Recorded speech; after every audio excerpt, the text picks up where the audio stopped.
குமரிக்கடல் அதனை ஒட்டிய வங்கக்கடலில் சுழற்சி காரணமாக இந்த தென் மாவட்டங்கள் மற்றும் டெல்டா மாவட்டங்கள்ல பரவலாக பலத்த மழை பெய்யும் என வானிலை ஆராய்ச்சி மையம் தெரிவித்திருக்கிறது.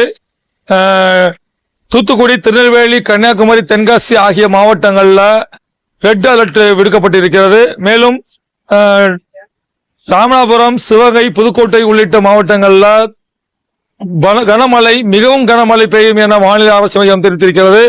கடந்த 3 நாட்களாக ராமநாதபுரம் மாவட்டம், திருவாடானை, தொண்டி, ஆர்ஸ்மங்கலம், பாம்பன், தங்கச்சிமடம், ராமநாதபுரம், ராமேஸ்வரம் என மாவட்டத்தில் பல்வேறு பகுதிகளில் கனமழை பெய்து வருகிறது.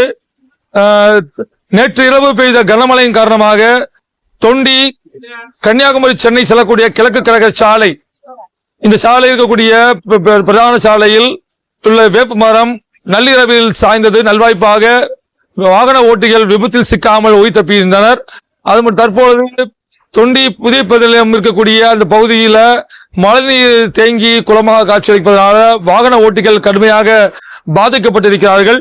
அதுபோல தொண்டியில் இருக்கக்கூடிய புதுக்குடி, வட்டக்கேணி, காந்தியா தெரு ஆகிய பகுதிகளிலும் தெற்கு தோப்பு ஆகிய பகுதிகளிலும் மழைநீர் சூழ்ந்திருக்கிறது. இதனால அந்த பகுதி மக்கள் கடுமையாக சிரமத்தை சந்தித்து வருகிறார்கள். அது மட்டும் இல்லாமல் தொண்டி அருகே இருக்கக்கூடிய நம்புதாலை ஊராட்சிக்கு உட்பட்ட ஆற்றங்கரை, குத்வாப்பள்ளி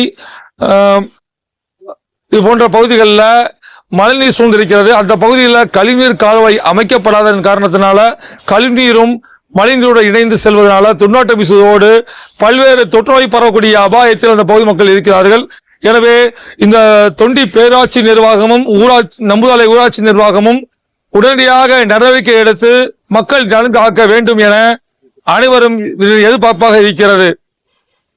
நியூஸ் 10 லைவ் செய்திகளுக்காக முகமது பஹருல்லா ஷா.